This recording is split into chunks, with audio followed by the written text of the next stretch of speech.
Hello and welcome back to a new episode of the CTO Show with Mehmet. Today, I'm very pleased to have with me Asim. Asim, thank you very much for joining the podcast today. The way I like to do it, I give it to the guests to introduce themselves. So the floor is yours. Thanks very much. Thanks for having me on this podcast, and I'm looking forward to this conversation. To introduce myself, my name is Asim Siddiqui, and I am the co-founder and the CTO at TekRevol.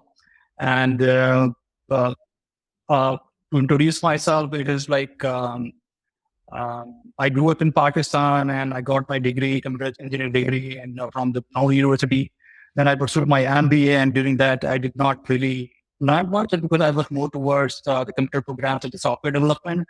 But when I climbed towards the leadership role, then I figured out like how important to apply the marketing and financial and other aspect, which I learned during the MBA. So I've been already I am already always been like really fascinated about the computer programs and software development, and that's has been always my passion. Yes, from the last 16 years, I have been working in the same space and work on a different capacity and different role. And 6 years ago, like I founded my own organization, and since then we have been working and one of the top digital transformation company right now. That's great. And thank you for being here today, Asim. Now, the first thing, I always get interested about the journey. So, what inspired you to, found TekRevol, and how has the journey been so far? So, like I have always this thing in my mind, I wanted to do this like time before, when I spent around 4 to 5 years in this. Is this I knew that I had to do something by my own. It is not about just like working for yourself, but like I always had this perspective. Like I would like to see it from much bigger perspective, and I had this drive, but I figured out like most of the companies I have worked in the past before, they were like for the very short term goals, and they were not really driving the values to the customer the way it should be. So the drive was always there, and I was just waiting for the right opportunity, and it happened with the TekRevol. So it is like kind of fun, like not a funny story, but like very interesting story. Like the company I had been working, like one of the like biggest company in the Pakistan. I was working with them, and I was doing really well in my life. And all of a sudden, like this company just found itself in the middle of the crisis due to some news broke, and like with along with me, like thousands of employees got just lost their job. And this is what I did not like about my future, that how could this happen to me? And this is where I decided to take matters in my own hand, and I started working to for the inception of this company. Then I found my co-founder Abhi Raza, and we were both doing fine in our despair, but he is not really happy because of the same short-term goals. And this is where we decided that we should start something by our own, and decided to like provide more value, and we saw the gap in the market, and that's why this is how TekRevol came into the existence. And since then, journey has been amazing, and we have been climbing ladders and like winning a lot of awards. So it's been a really, really interesting journey. Little bit of bumpy road, of course, but the nice one, good one. That's of course, like there's nothing that is always easy. Now, Asim, like if you can tell me a little bit about which technologies you focus more on, and what are the changes that you are seeing in the tech space? So the technology, like anything under the technology umbrella, like I'm all up for that. And it's like specific to the TekRevol will be our digital transformation company that we help businesses to transform, innovate, and disrupt.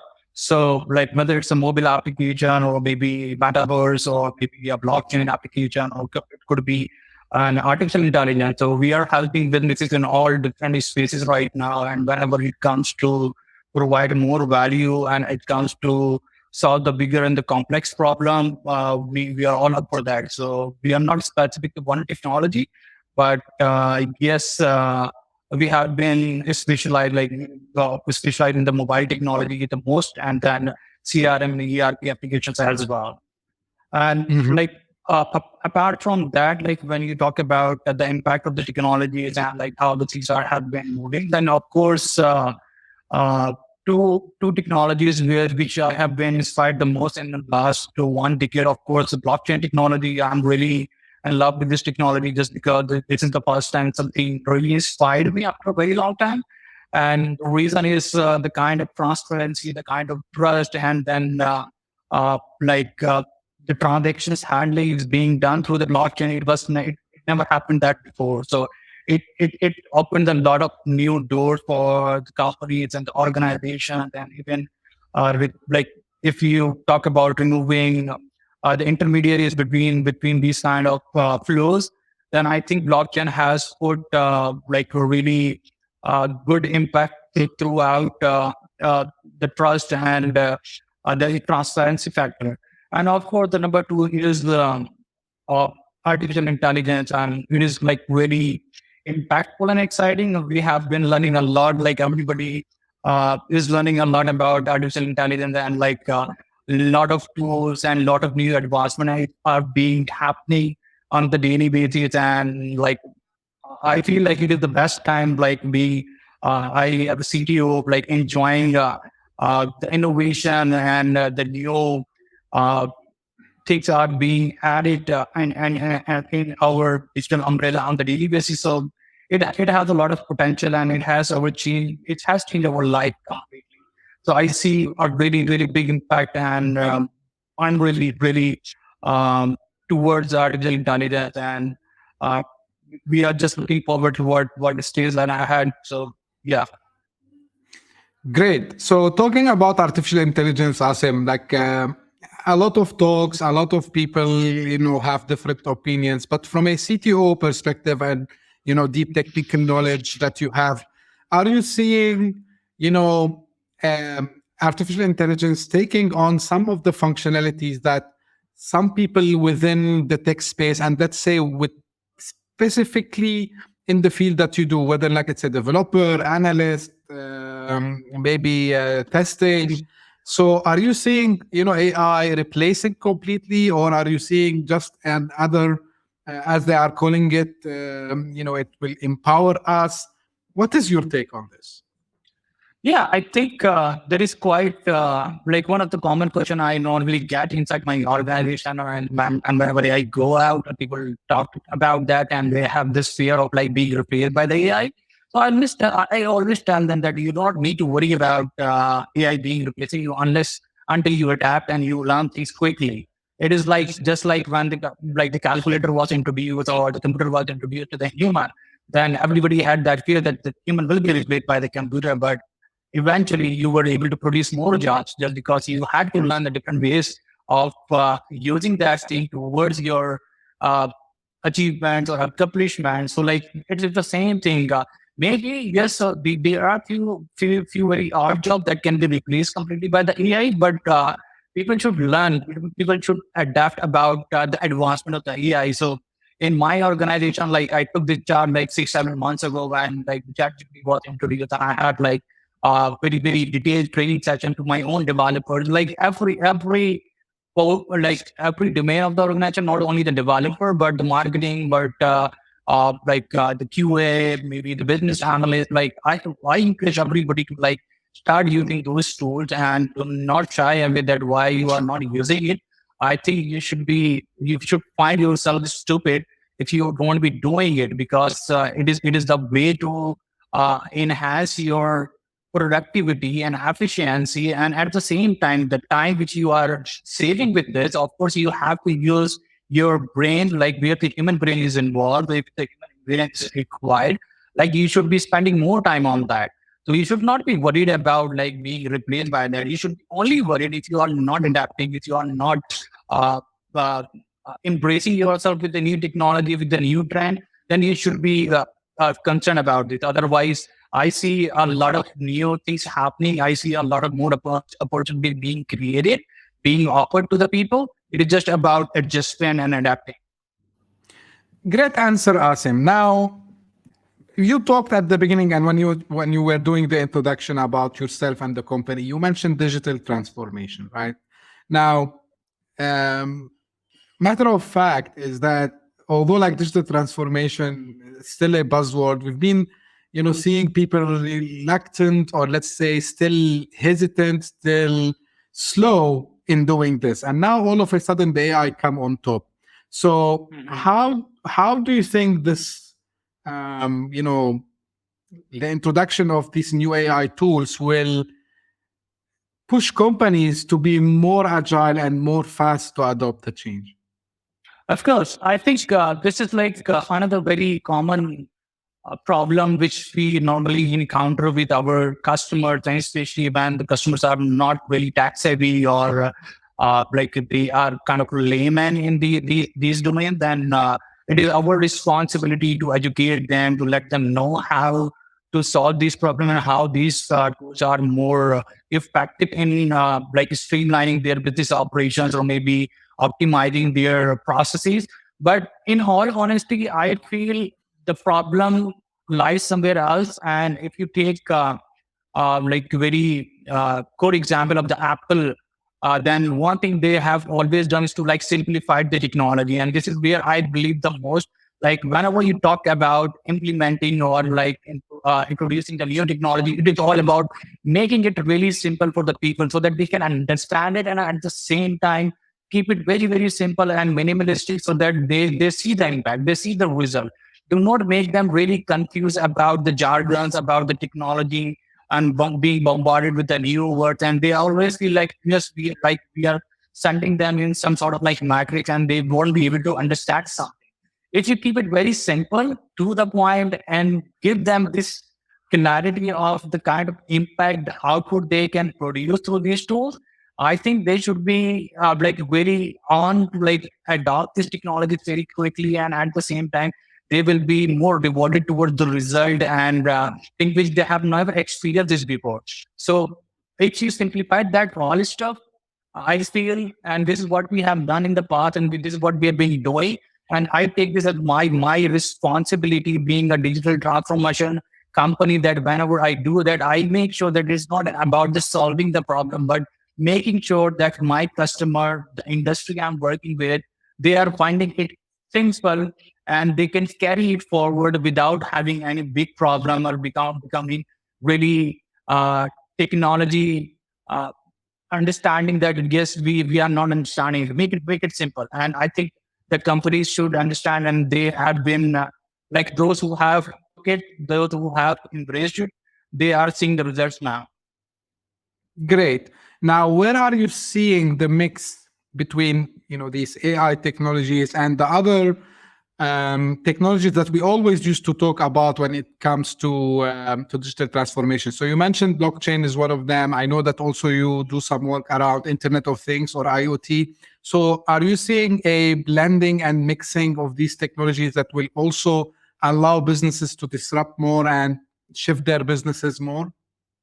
Of course. Like just talking about even the blockchain and AI, like if you think about implementing these technologies together, then having the trust, transparency, privacy, the data manipulation, and at the same time, yes, of course, AI is important, and like the way it is, like the kind of trajectory we are seeing with the AI right now, it is quite impressive.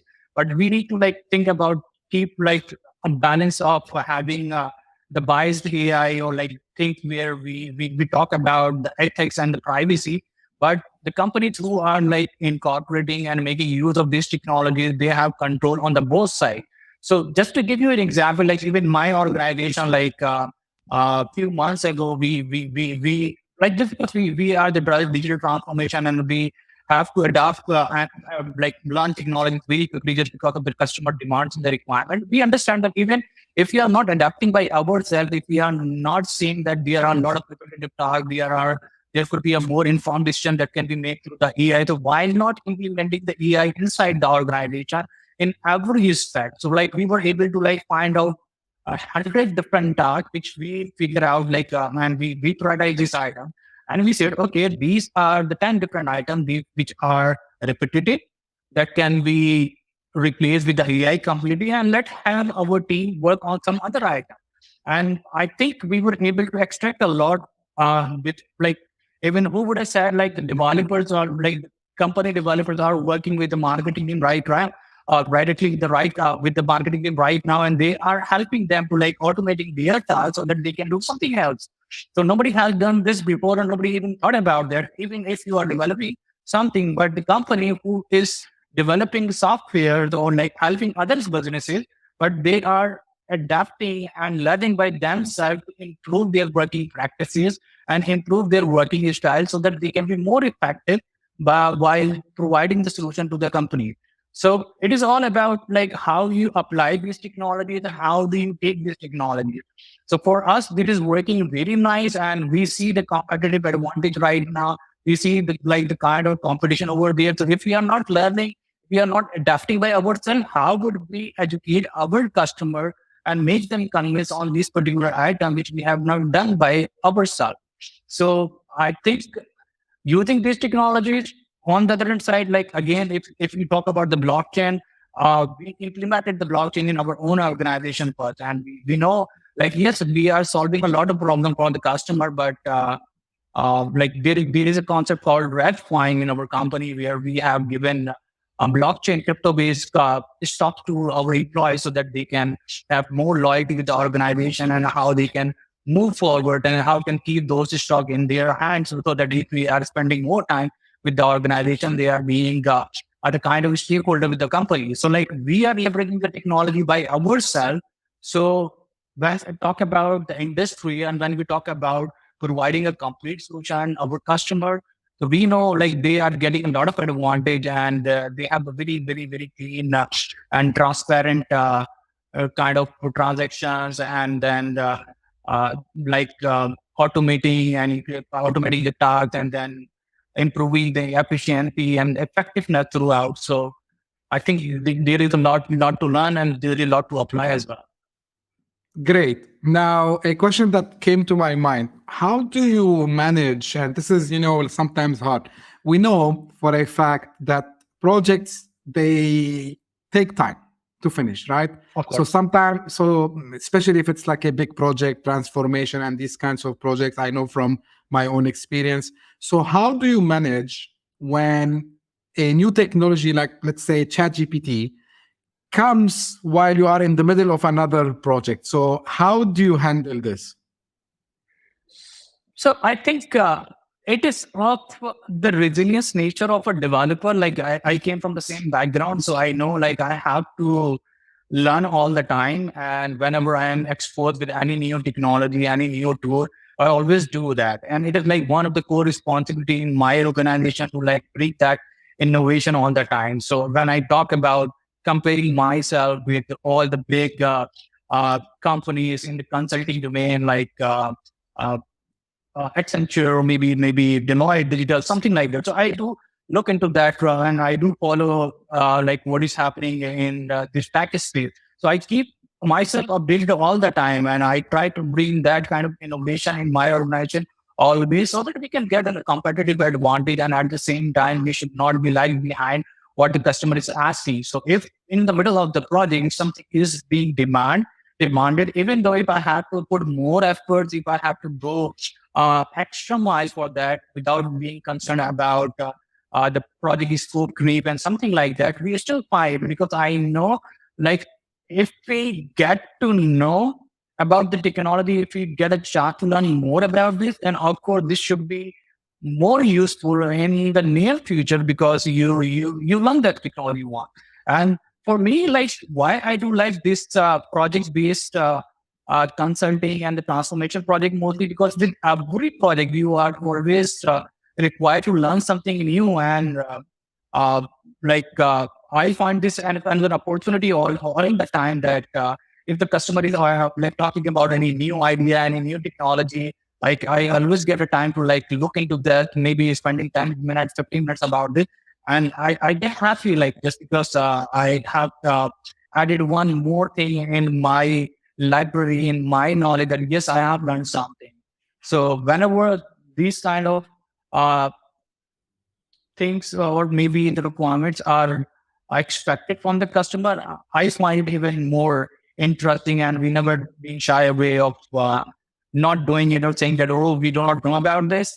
I know we can learn about any technology. Maybe it take few days, few weeks, but once you learn that, then you can master that. That's great. And this is what, will lead me because, I can see the ambition. So I know that your company, TekRevol, was listed in the Inc. 5000 in 2022. So what do you Yep. think were the key drivers behind this huge achievement? I think, of course, there has been a lot of hard work. Of course, you cannot get to the 5,000 list without taking a route where you have to make a lot of sacrifice about maybe it's your personal life or your professional life, but there has been a lot of uh, hard work involved, and I think one of the main key factors is the grow together mindset, which we set up from the start of the organization when we built this company. We had this complete very clear in our mind this vision that we need to provide top notch services to our customer, and we should not be working as a developer. We should be working as a strategic partner, as a development partner, so that we provide this kind of flexibility to our customer, that we are always there for their support, and we come up with the grow together mindset. So if they are growing, if I build a product that is doing very well, then of course I can take the credibility and I can tell the entire world that this is something I have built. So even very first customer of mine, which we had 6 years ago, they have they grow with us together, and we're still working on all the different items. So this is the kind of motto we always set up. And of course, without people, nothing can happen. So people are our asset. We have been really lucky. We have been really uh, lucky in that format where we got the very tremendous minds, the people who have been with us in the journey, who have bought this vision that this is how we want to facilitate and service our customers. And they responded really well. They have been always there. There was the situation about the COVID and all that stuff, but they stand by. They have been always our support, our strength. And without them, you cannot achieve that. So credit goes to the entire organization and the people I have been working really closely, and making to the list is always big. We were among we were ranked around 675 overall, and number 6 in Houston only. So we were able to set up this footprint. It took a lot of time and a half for us to make and set up that footprint. But yes, the people know us by the name, and now we have been on a very good case study where we were able to develop some very disrupting ideas, very disrupting concepts as well. And we like taking more challenges. So yeah, I think it is all about the people and the minds grow together mindset. Great. I'm talking about growth and the mindset. So while I was preparing, I know that there is something you like to talk about, which is calculated risk. So what does that mean to you? And can you share maybe some example of where you did this calculated risk and it led you to a success? So I think risk is always a key factor, especially if you are an entrepreneur. If you are an innovator, then of course you have to make some calculations, and you have to go with your instinct as well, your gut feeling as well, like what you are going to do next. Even when I started the company, even I took a very big risk that I didn't know about my future. But of course, I had to take that risk because if I wouldn't do that by that time, then I would never do this. So that yes, the calculation is there, but at the same time, if you have trust in your ability, and if you know that yes, you can pull it, then I don't mind. And even I encourage, even in our organization, this is the kind of mindset we have created where we encourage entrepreneurship a lot. And the people who are having some ideas, like the world changing ideas, or that can improve the life in any way, we encourage them. And in the past 4 or 5 years, we were able to create 6 different CEOs in our organization itself. Those who were the employee at one time. So calculated risk is all about going towards your instinct and at the same time trust on your ability. If you have done something in, I think this is space and you know that you are capable enough to do it. So like I said, like I lost my job, like 5 months I was jobless and I had nothing to do. I still was able to take that risk. Then I tell the same stories to the people that if I can do that, then anybody can do it because it is not something, it is not that big, which you most of the time understand. It is all about uh, what you want to do in your life. If you have a very clear vision and if you want to do something big, you have you have a control of of your destiny in your hand. So you can follow all the charts. So it is about just make the right calculation that yes, you can survive a bit. Like when I took the risk, I just calculated like around for the 2 months that if I could survive somehow by 2 months, I had that money in my account to uh, run my household in the kitchen. So if I would be able to do it, then I think I can pull it. And I think I was able to successful. So it is not that difficult, and it is all about giving the confidence. And I think for me that was the passion. I always wanted to do that. So when I talked with my family, with my wife, they said that just go ahead because you cannot be, you won't settle until you take that risk that you uh, do it. You see if this is really working for you or not.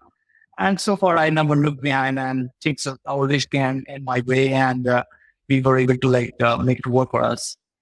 Great, very inspiring, Asim, really. And I agree with you. You need to follow your gut feeling, as you said. You need to trust, that if really you are onto something. Of course, as you mentioned a few moments back, like it's up and downs, and it's not always like a road full of Yes, roses. So exactly. 100% I agree with you on this. And you know I like to hear such stories, success stories similar to yours. So just to encourage others also as well, um, taking the same path. If, as you said, they have a kind of a passion of doing something big, or maybe they feel they have a purpose of changing something. And we know, like all big entrepreneurs and successful entrepreneurs, they do this. Now I know, Mm. Azim, you do also mentorship. So how do you balance the time between running a very rapid growing company and mentoring other entrepreneurs, and I know maybe sometimes businesses? I think I always find it very easy for me. Yes, there is a compromise always, and I have compromised a lot in my personal life, of course. And but it's still like when you run after the passion, then you have to find your way. And again, I like by lastly, I was not feeling really well, but even the doctor advised me to take like a rest for the 1 week, 2 weeks, or even more than that. But I said, if I'm not doing the work, then I cannot find my energy back, and I am not really a kind of person to just take a rest and sit somewhere and see what is happening. For me, work is something where I get my energy back. And I like talking to people all the time. And when it is about providing the mentorship, so that is the reason I had built this company, and that's the reason that I wanted to work for other, because I know, especially from the developer's background, I have been working for the vision, for the idea that why the developers are not coming forward to take those kind of things, why they are always stuck with their own journey of being senior developer to junior developer, and they are not heading towards the entrepreneurship. So this is where I have been working a lot and giving advices, and even working on with a lot of people to go out from your comfort zone. You are not only a developer, you are more than that. Even if I can do that, like if I can learn about the management skill, like I can learn about the finances, the entrepreneurship, I can go out there to the world, to the Silicon Valley, and talk about the people, and I can observe that. Then why don't you do that?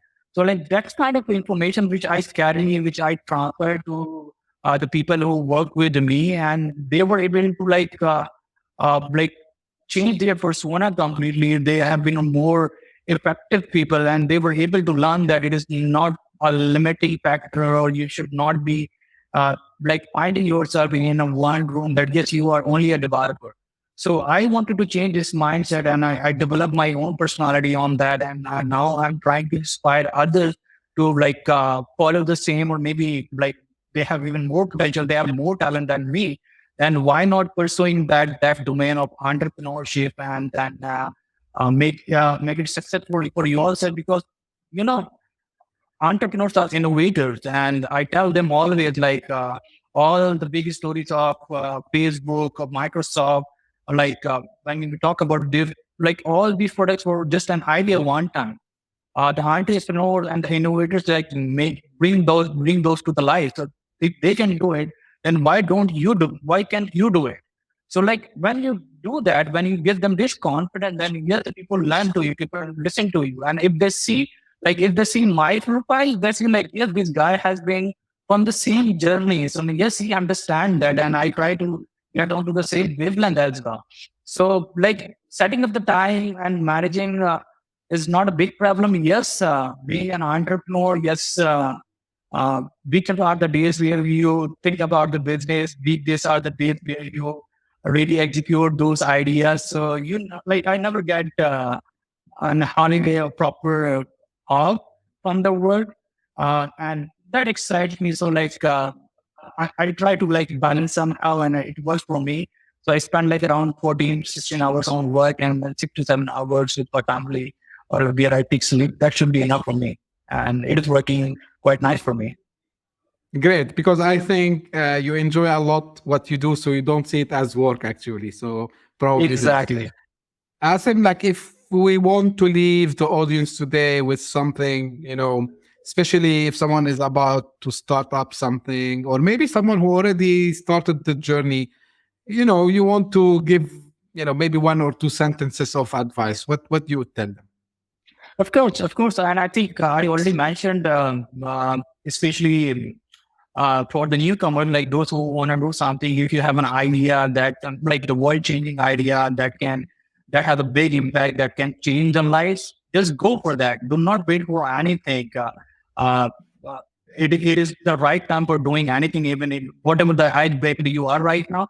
If you really have this confidence and you think that can change the life, it has a big impact on the world, just do it. And you can have control of your own destiny. You can call it short, and you understand it. Like maybe it can be like I normally say to the people, do not start business for minting the money only. If you are doing that, you are limiting yourself for your risk-taking abilities and your own self. Do that. Do go for the bigger vision. Go for the bigger purpose as well. So again, be an innovator, be an entrepreneur, and I think everything will come to your way. So do not wait for anything. We just go ahead and just implement it or do it whatever you want to do. Great, great. So, Asim, where can people find more about you and your company? So you can Google my name, Asim Siddiqui. You will find a lot of information about me. I write for the big like publishing platform like ReadWrite, entrepreneur.com, or Inc 5000, inc.com as well. But apart from that, of course, my social media handles are available on the website, as well as you can find it easily on the YouTube. So yes, you can just Google me or my company. So you will find most of the information over there. Great. I will make sure that I will put your LinkedIn profile at least, so people can find you easily. Uh, Anything, Asim, you wish that I had asked you? Anything you want to add before we close? No, I think we were able to like touch on the entrepreneurship side and a little bit of the technology. So yeah, I think that covers most of the stuff. Of course, there are thousands of things to discuss about, but yes, I don't want people to like get bored with the kind of podcast that can be stretched for so long. So if that is informative, very limited, I think that should be enough for me.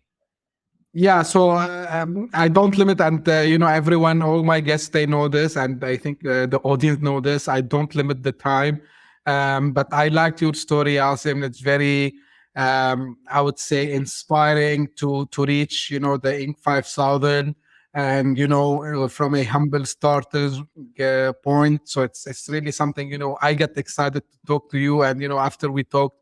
I get like more interesting to know more and more, of course. And this is, why the show exists, is to bring people like yourself, Asif, to the show, and show that everything is possible. As you said, it's about the Yeah. mindset and being the success. So thank you very much for sharing your story with us today. I really enjoyed it. I'm sure that the audience will enjoy as well. And as usual, this is how I end.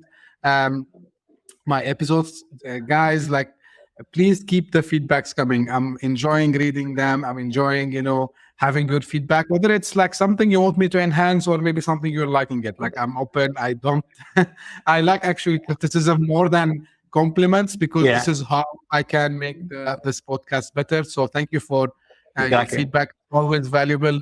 And if you are also interested to be a guest, like Asim was a guest today, please reach out to me. Don't be shy, and we can do the arrangement for this. The format is very straightforward and easy. Just it's enough that you have a great story, a great technology related to tech, marketing, anything related to startups and entrepreneurship. I'm very interested to hear more about you. So don't be shy, as I said. Thank you very much for tuning in today, and hope to see you again in a next episode very soon. Thank you.